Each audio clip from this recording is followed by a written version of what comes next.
நாம் இன்று மயிலாடுதுறை மாவட்டத்தில் சிதம்பர வைத்தீஸ்வரர் கோவிலை பற்றி பார்க்க போகின்றோம். இந்த புனித திருத்தலம் சிவபெருமானுக்காக அர்ப்பணிக்கப்பட்டது. இங்கு அவர் மருத்துவ கடவுள் என்று போற்றப்படுகின்றார். பண்டைய காலத்தில் தேவர்கள் மற்றும் அசுரர்களுக்கிடையான கடுமையான போராட்டம் நடந்தது.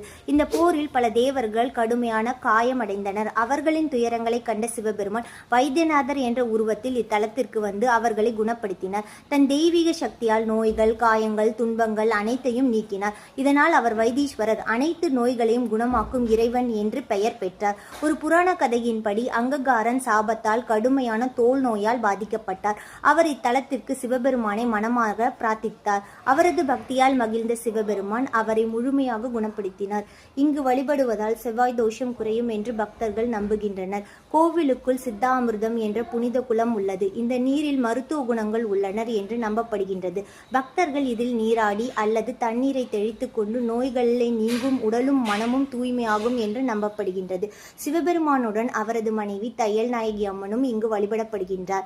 அவர் மூலிகை மருந்துகளை தயாரித்து பக்தர்களை குணப்படுத்த உதவுவதாக நம்பப்படுகின்றது.